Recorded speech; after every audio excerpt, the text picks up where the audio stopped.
WALN, the party channel, Ned Richards, the incomparable Uncle Veto. Watch so you don't smash the damn microphone here. Now, you know, you break enough stuff around here. That's okay. 150 G's a show, I'll pay for it. Yeah, 150,000 to show you buy a new microphone. And things ain't cheap, you know. Let's get on with the celebrity here. All righty, my friends. In the year 1970, I was at a little radio station up in Belfast, Maine. And this song and this record came to me, and I, of course, was doing all the music then. Put it on the air, and the kids went ballistic over it. They went crazy. I had to play it like sometimes in the morning before they went to school. Now, our radio station was situated right on School Street, so they had to walk by.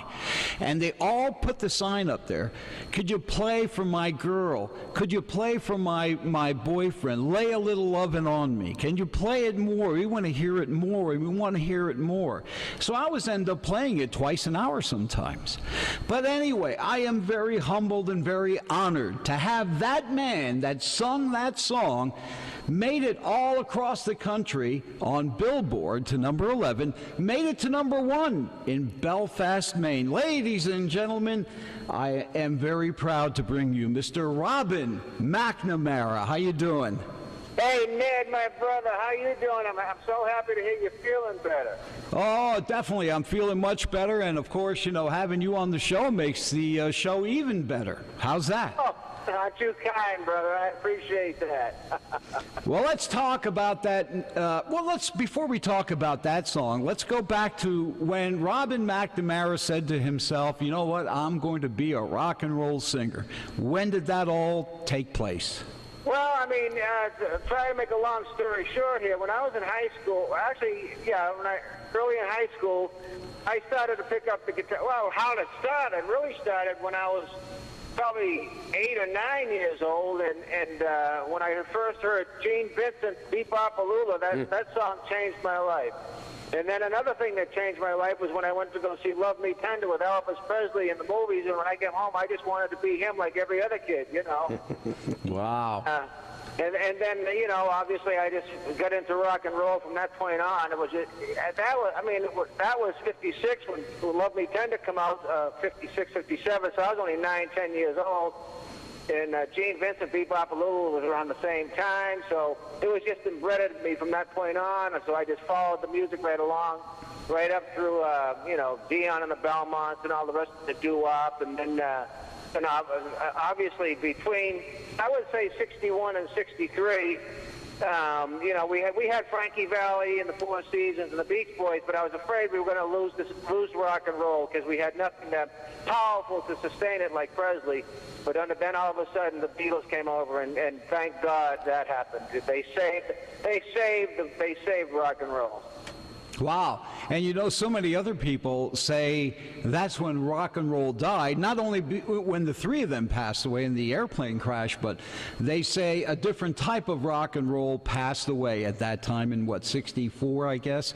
The doo-wop really went south as well at that time. Oh, yeah, it's funny you say that, because when I was a kid growing up, even at that young age, I was doing doo-wop on the street corners. I remember I grew up in the Boston area, and I'd go to Revere Beach, and I'd sing with 3 other buddies, and we'd just do a cappella harmonies, man. You know, and so I come from that, you know, with the Diamonds and the Del Vikings and the rest of it. Wow, now that's interesting. That is really interesting. You were up in Boston on the street corners. What was it like then? It was wonderful. I mean, you know, we'd stand in the street corners and, you know, yeah. We'd all be going that 3- and 4-part harmony, and people would just gather around and listen.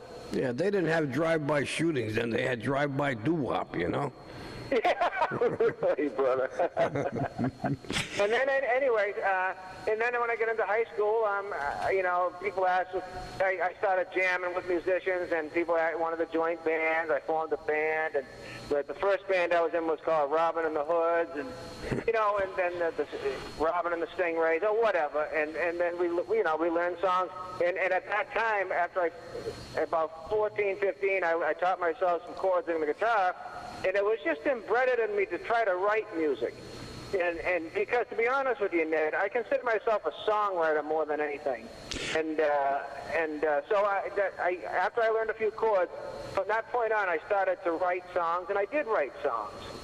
And that's how that all started. Before you got into that, as you know, at that young age, who were some of the singers that you kind of like were your role models? Roy Orbison, man. Roy Orbison. This is like before the Beatles now. Dion. Like I said, in the very early days, it was Gene Vincent, Presley, Buddy Holly. And people like that. I mean, I loved it all. I mean, I just loved it all, you know. And then when the Beatles came over, I mean, the changes they took the world through in those 7 or 8 years, or whatever it was, from 64 to 70, 6 or 7 years, I guess. You know, from every album, it was just a whole different ball game, and they took us through the wonderful changes that they took us through, and all that from the doo-wop on through that, everything influenced me. You know, Crosby, Stills, Nash and Young, and the rest of it. And the thing about the '60s, I mean, if you think about it, you know. Even though we didn't know each other, I'm talking about the public who bought the records of the famous people like Zeppelin, the Beatles, Crosby, Stills, and Nash. We were all in that together, and it's through the music we all felt like friends, because that revolution was for real. You know, being in Hair, you know, Hair was an offshoot of all of that. And, you know, on Broadway, and it was real. I mean, it was just. Hair was just like showing what was really going on in the streets, but it was actually a play on Broadway. You know, it was reality at the time. And you were in that, correct? Oh yeah. I mean, you know, I worked with people like Melba Moore, Diane Keaton, Ben Vereen, Keith Carradine, before they were all famous. You know, wow. A bunch of kids running around New York trying to make it. And you did. Well, I know. Now, you said you're a songwriter, and obviously I saw your credits on Lay a Little Lovin' on Me. Right. But did you write any other songs for other singers as well? No, I never did. Some other singers have recorded my songs, but I never specifically wrote for other singers. Because at that time, I guess I was just... too busy just trying to come up with material for myself, you know, for the album, and also I was extremely busy in Hair. And how long did that last? The play, it was almost 4 years on Broadway, Ned. Wow. Yeah, and I was in it about 3 years, almost 3.5, and I started out in the chorus, and then I got the second lead role of Wolf. And matter of fact, at the time, Keith Carradine was playing the role, so I understudied him. And he moved up to the main lead, which was Claude. And so I got his role of Wolf, but I still remained his understudy for Claude. And then he left the show to go out and do some movies out in Hollywood.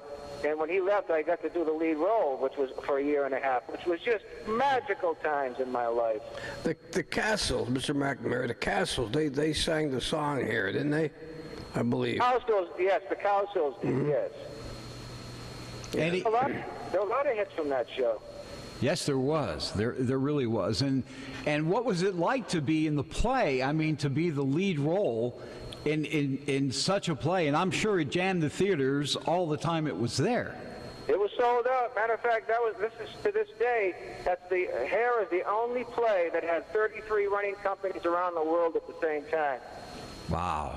Every one of them selling out. And what was it like? Magical is the only word I can use. I mean, I think back to those days. As a matter of fact, we had a reunion in New York a few years back, 40-year reunion, and it was like we never left each other. It was just a family getting back together again. Wow, I mean, fabulous stories. You know, wow. On stage, who were some of the singers that you guys shared the stage with? Well, like I just mentioned, you know, in the play we had Melba Moore, who was one of the most incredible voices in the world. Somebody who you might not recognize, her name was Dolores Hall, just a black chick that could sing her brains out. And then Heather McRae, Diane Keaton was in the show. I'm missing people. Lita Galloway. Some of these names you might not recognize, but they could. And the lead singer Jeff Barry used to be my producer, and the lead singer of the Shirelles at that time was in here. Zakina Norstrand was her name, and it was Zakina. Actually, she went by Zakina. And her husband, Idris Muhammad, who was a famous drummer, used to be the drummer for the Hair Band. Wow. Yeah, Charlie Brown on guitar, and oh man, magical times, Ned. You know, there's nothing like theater. There's just nothing like it. Do you prefer theater over what else you did? No, people ask me that question a lot. The discipline was incredible, and I loved it, and I would do it again today. But like I say, out of acting, singing, dancing, or whatever, I consider myself a songwriter more than anything. You know, I just do it. It's more of a passion within me than anything else. I sent you some material, and so you get an idea of where I could have sent you probably 20 or 30 more songs, but I did, you know, I went overload. Well, you could have, you know. But I give you an idea of kind of where I'm coming from. But actually, it really doesn't, because I have other songs that go in a whole different vein, actually. Matter of fact, one... And how and how you record these songs is so much different than the way we used to do it with Jeff Barry in New York. I mean, with the technology changes, you know, like today, I'm here in Indiana. I have my own studio here, but I play a little guitar, a little keyboard, but I'm not accomplished enough. I use those keyboard and guitar as tools to write music. I don't like to perform and play the guitar or sing. Play the guitar or keyboard, I just sing. But I have my writing and production partner down in Nashville. His name is Glenn Legue. He's a master of his craft. I mean, this can pick up any instrument in the world and play it. And so, you know, and he has a beautiful studio at his home in Nashville. And what we do is, you know, I've been writing with him now over 30 years, and we collaborate. So I'll send him an idea for a song. He'll lay down all the music, and then he'll get it back here, and I'll do all the voices. Oh, you know, get other singers, and if he needs to, he can find other musicians if need be. But like I say, he plays just about every instrument invented, so it's usually not necessary. And all we do is email back and forth the tracks. And that's how it works today. You know, look at this kid that just won the album of the year, Beck. You know, I don't really, be honest with you, I'm not really familiar with his music a lot, but I heard his story. And he plays 14 different instruments. He played every instrument on that album, wrote all the lyrics, and it won Album of the Year. And he recorded it at his home studio. So he won Album of the Year on the Grammys. So that's the way it's done today. Really, so different than in 1969 when you recorded, Lay a Little Lovin' on Me, or 1970. And you know, how many times or how many takes did you do to finally put Lay a Little Lovin' on Me together? Well, you know, it's funny. When I first signed the contract with Jeff, he brought me in the studio, and I'll tell you a funny story. We brought the song. I went down from Boston, and I lived with my first wife's relatives in New Jersey, and just trying to make it in New York. And at the time, we had nothing going on, Jim, and I brought my buddy Jimmy with me, because at that time, I couldn't really play guitar that well, and I needed an accompanist to help me audition and to write music. But I could come up with melodies, but I couldn't write them down yet, because I really wasn't that accomplished with the guitar. But Jimmy was, and so, you know, we wrote a few songs and this and that, and all the time I was progressing with the guitar, so finally I could help out with the chord structures and etc. But we come up with a song called Lay a Lovin' on Me, that we had come up with the title, and we brought it, and but before that all happened, and keep in mind that all this time I'm working in the car wash with Jimmy. The thing about it is, when we could, we lived on, you know, a few miles from New York City, so we're always going to the city, and we look at the Village Voice and other newspapers, looking for auditions, looking for singers, looking for songwriters, or whatever.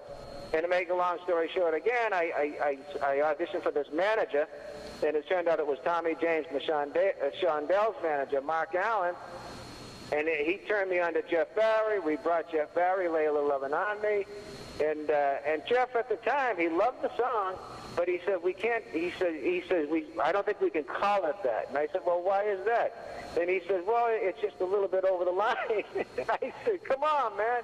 I said, Lay Lady Lay is in the top 10. He says, yeah, but that's Bob Dylan. And so anyway, so he actually changed the title of that song to Take a Little Time to Know Me, Take a Little, for 2 weeks. Oh, my God. Yeah, I'm telling you the truth, man. And so finally, you know, we all knew it after 2 weeks it wasn't cutting it, you know. And he says, okay, let's go back to Lay a Little Lovin' on Me. So he says, okay, if we're going to go that route, and he starts banging on the desk for a drum beat, and he says, here's the first line. Can't you see that I am hung on your love? You were right at the line. Or maybe right over the line. Well, I sent you that video of Mary Jane and me. Jeff and I wrote that one, too, so you get an idea where we were going. Yeah, I did. I kind of looked at that and I said, whoa.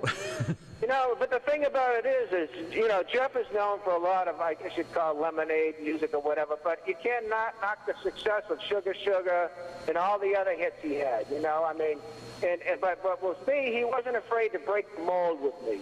I don't know if because I was in hair at the time or whatever, but him and I, to this day, we're still in touch. He lives out in Santa Barbara, but he was my mentor. Everything I learned about recording and production was from him in the studio. So, when that song finally came out, Lay a Little Lovin' on Me, when it finally came out, and what did it feel like to hear it on the radio, and what did it feel like when they said, hey, you know, Robin, this song is starting to truck up the charts? Well, you know, the first time I ever heard it, I was out in L.A. Where I was on a promotional tour, you know, hitting the Drake chain stations, you know. Mm-hmm. And so, you know, stations were picking it up. It was snowballing. But the first time I heard it, I just happened to be out in driving. I think it was Jeff and I, or maybe it was Bobby Bloom and I forget. I think it was Bobby Bloom, the kid that had Montego Bay. Jeff used to produce him, too. Bobby was a great kid, great talent.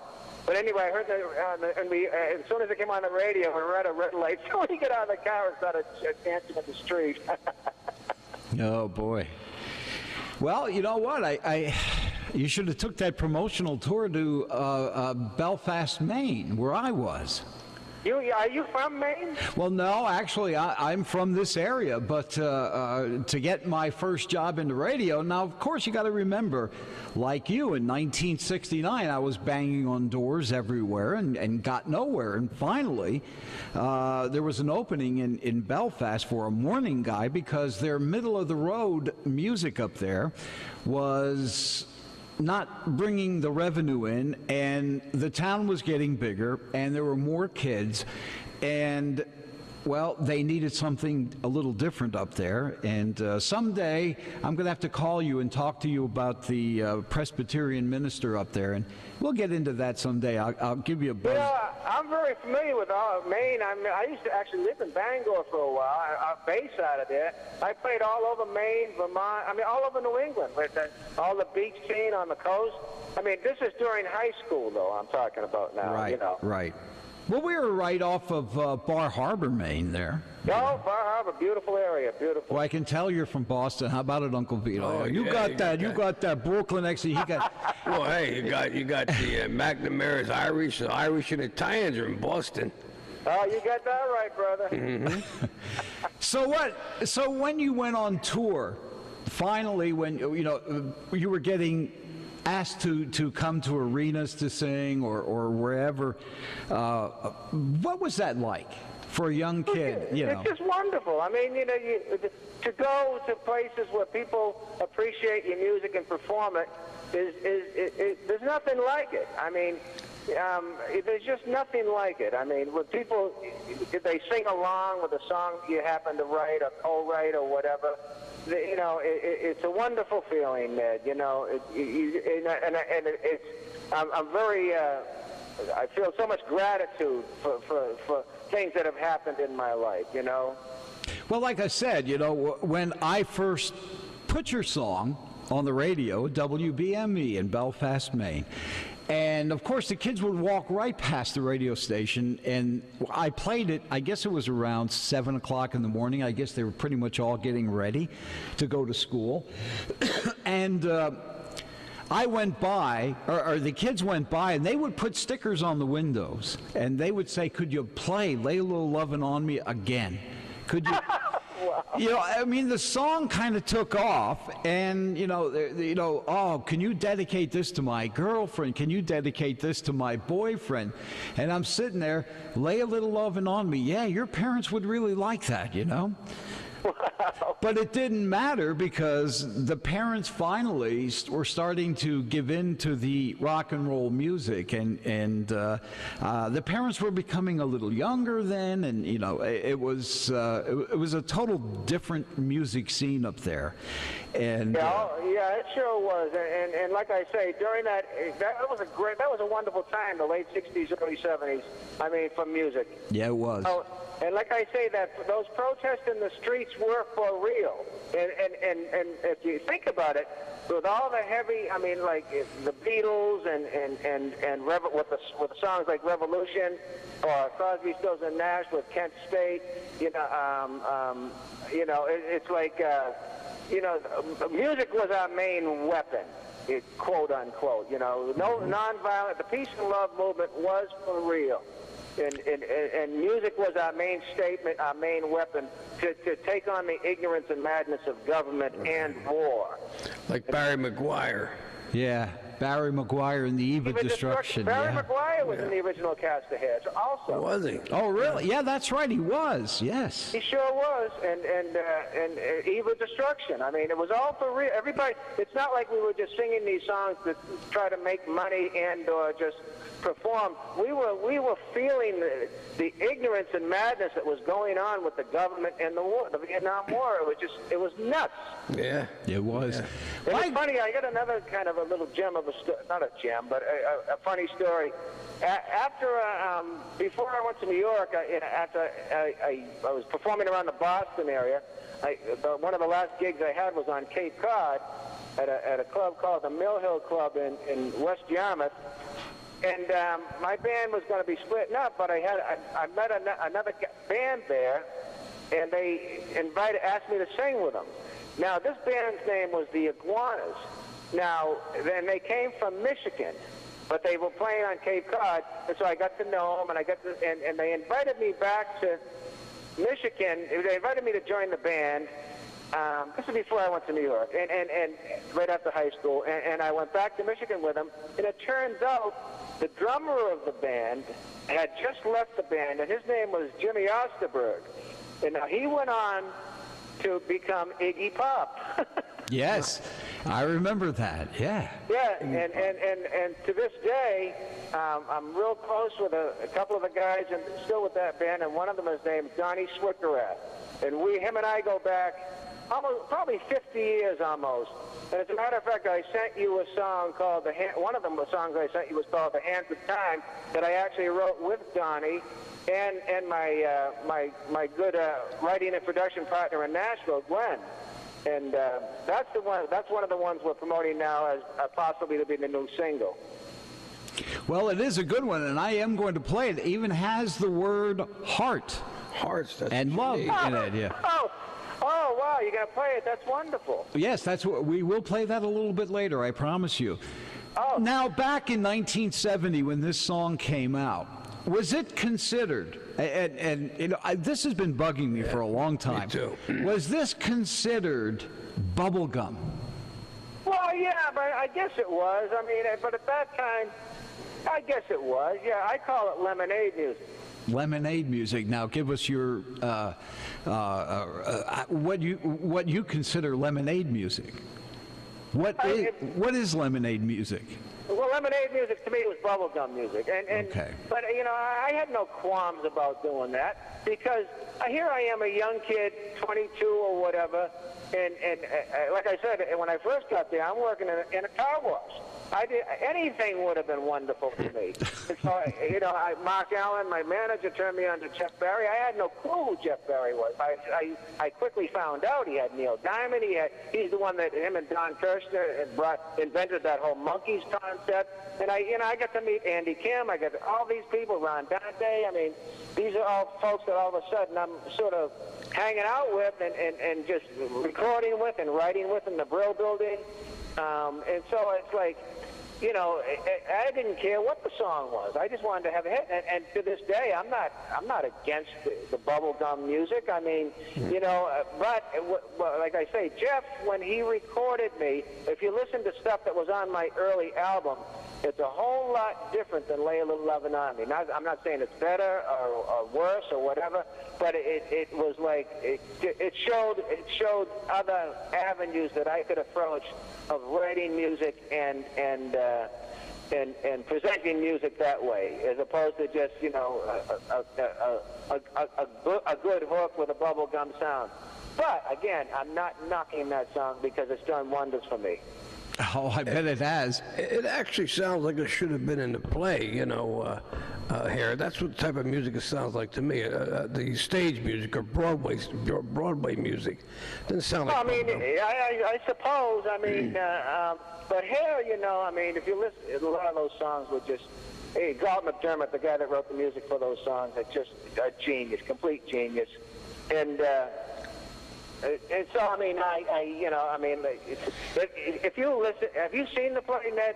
Yes, I have. You have. Well, then this, the version of Aquarius by the Fifth Dimension. They start out singing Aquarius, and they wind up with "Let the Sun Shine In." But in the play, Aquarius opens the show, and "Let the Sun Shine In" closes the show. So they mixed those two songs together, and actually. Let the Sun Shine In. The title of the actual song is called The Flesh Failures. And wow. It's different lyrics, and then it breaks into Let the Sun Shine In at the very end of the show, if you remember. Did you ever work with Oliver? No, but I know. His real name is Billy Swafford. I know who you're talking about. You know who I'm talking. You never were on stage with him? No, I never have. But I've talked to him a few times. We were thinking years ago to maybe do something. Matter of fact, I've been talking to Ron Dante and Bo Donaldson recently, and Billy Swafford's, all of his name came up because we were thinking of doing a tour called Let the Sun Shine In, where we'd have the Cowsills, myself, Beverly Bremers, who had Don't Say You Don't Remember. She was in here with me. And also Oliver and possibly even Chuck Negron, because he had Easy Be Hard, which was also from here. I think you guys should put that together. The Turtles have their Let's Get Together tour. And the Happy Together tour, right? Yeah. I think you guys ought to put that together. Oh, we're in the talking phases, Ned. We're starting to make a website, and so I mean it's in the formulation, the embryonic stages, I guess you'd say. And we'll get you here to Allentown, that's for sure. That'd be wonderful. I'd love that, man. And we'll get you live in the studio here. That's what I want. That's right. Oh, that'd be cool. I'd love that, man. All right, Robin. Well, you know what? You've had a fabulous career, and you are going to still be very, very successful. Back in 1970, when that song came out, there was a rumor going around that Robin McNamara was only 14 years old when you sang that song. So let us quell that right now. Oh, no, I wasn't 14, but I'll tell you even a funnier story, I think. I wasn't 14, no, when that song was recorded. We actually started recording that song, I'd say, the fall of '69, and we finished it. We released it actually in December of '69. But it was, you think about this, it was a summertime hit in 1970. So it took a while to catch on and snowball. You know, the first station that went on it, I think, was in December of '69, was Roanoke, Virginia. But then, you know, like I say, I went on a couple of promotion tours around the country, and the Drake chain finally went on it, and the rest of them, the rest of the major markets. But it wasn't a big hit until the summer of 1970. But I was probably 22, 23 at the time when I recorded it. But another funnier story of people thinking I was 14, a lot of people thought I was a chick. And I'd go on these promotion tours. I heard that same story. Well, I go on these promotion tours and meet all these disc jockeys, you know, and they say to me, I'm waiting for some good-looking broad to walk in here. What's going on? Well, you know what? My boss at the radio station, when he would get the records, he would listen to it. Of course, you know, he let me handle all, you know, whether it would go on the air or not. And he said to me, he says, "Hey, Ned." I said, "Yeah." He says, "You got to check out this broad song." I said, Oh, my "What?" He says, "I'm telling you." He says, "Check out this broad song. It's really good. Robin McNamara." He got, you know, listen to this thing. Well, everybody associates Robin. They don't realize that's a male's name as well, like Robin Williams, Here's the deal, man. That was basically purposely done, and I'll tell you why. And Jeff Barry, you know, the genius that he is, he said, you know, when we finally recorded the song, when he was mastering it, he sped up the master, and from a 45, he made it a 48. And he says, now, he says, when people hear this song, they're not going to know if you're a girl or a boy. Well, you know what? The rumors were flying, you know, but I put it on the air, and he said, "Well, what are you going to say?" I said, "Geez, I don't know what I'm going to say. I'm just going to say it's Robin McNamara, and we'll go from there, you know." But, you know, it was so funny. I mean, like I say, I travel around the country, and people were waiting for this pretty girl to walk in, or whatever they were thinking. Who knows? These, you know, you're an old disc jockey from way back, and you know, I remember partying with Scott Shannon in Nashville. We both of us died one night. It was like. But I think when I went into town, he thought I was some chick, you know. And but it was so funny. It was just a whole part of the thing. But I think the song itself had enough credit to make it on its own. It didn't need any kind of controversy. You know what I mean? But it was your what still keeps your youth, your youthful voice. That's. Oh, aren't you kind? Well, I'll tell you, it's short and simple. It's just rock and roll, Ned. You know, I'm telling you. You know, it's the rock and roll that keeps us young. And I'm not just saying that, man. See, excuse my expression, but age never meant shit to me. All it is the standard of how long we've been here. I'll always be 15 and wondering, brother. Well, you know what, and I'm going to be very honest with you.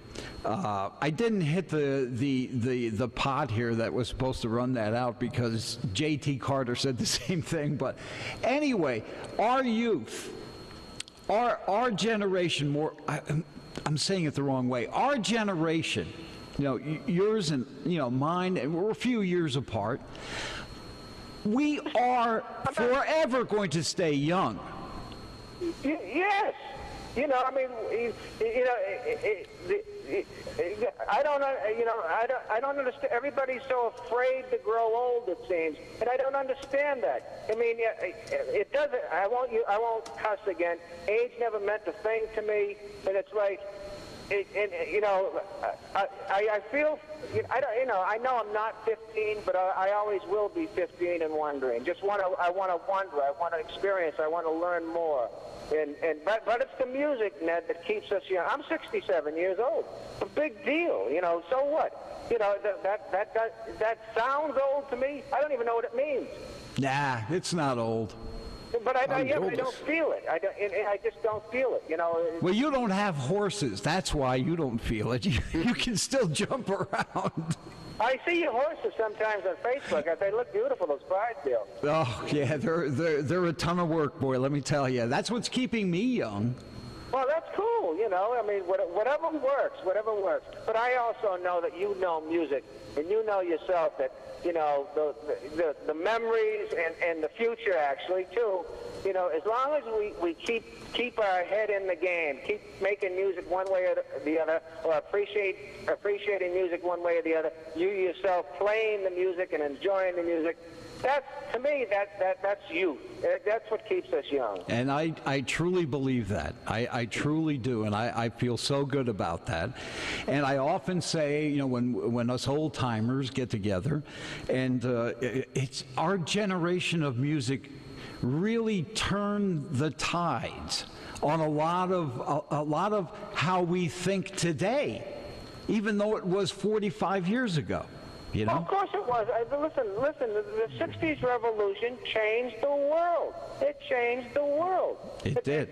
Music brought down the Berlin Wall. It opened up the doors from Russia to be so isolated. You know, the USSR to be so... in the beginning, Bruce Springsteen, the Beatles, everybody was banned from those countries. Yeah, they were. But there was all bootleg music going over that wall, the Berlin Wall, and finally it was unstoppable. The genie was out of the bottle. And rock and roll, you're absolutely right. Rock and roll and the whole 60s revolution changed the world and brought everybody around. Let's just all sing along. Let's just all, you know, enjoy the music. Let's just all, you know, get along, you know. Did you ever play Europe? Yeah, but well, I never really played a concert there, but I did I did hair, and I went to London and France, and the funniest country was in Spain. I went to Madrid, and I did hair for 6 months. And the thing about that was, 80% of the audience didn't understand English, but they knew the music. And they could sing it, the English words verbatim along with the thing, and they loved the show, you know. But when I was there in '75, Franco had just died, and so they thought somebody was going to try to make a coup, and so, you know, during what they call siesta periods during the day, they closed the shops from like 4 to 8 at night, and the women would come out and wash down the doorways of all the shops. The men would go out and get drunk and come back and go to work for 2 hours. But in the doorways, as you're walking down the street, they had the military in the doorway with machine guns because they thought there was going to be a coup. And that's in Madrid in '75 when Franco died. Wow. But the thing about it was, that just goes to show you that music is the universal language, because we're playing for an audience and 80% of them don't understand the dialogue of what we're saying, but they understood all the songs and all the words. That music was so powerful, the hair music. And they loved it. They loved it. And they're not just Spain, but any other country we performed in. Wow. Amazing. Well, Robin, you know what? I certainly want to thank you for checking in with us tonight. And of course, your song is the featured song, "Lay a Little Lovin' on Me." We're going to do the Hands of Time. I'll be putting that on a little bit later. And I want to thank you. Thank you for that, Ned. I appreciate that. I thank you for taking the time on this cold winter's night out there in Indiana to warm up our studios and warm up our audience. And I am really thrilled to have this chat, not really an interview, but a chat. And I want to thank you from everybody here in Allentown and up and down the east coast of Pennsylvania and the west coast of Jersey for taking the time to join us and giving us your story. All I can say is, hey, Allentown, never stop rocking. And Ned Richards, thank you for all your support, brother. It's well appreciated. All right, Robin. Well, thank you very much. And you have yourself a fine night.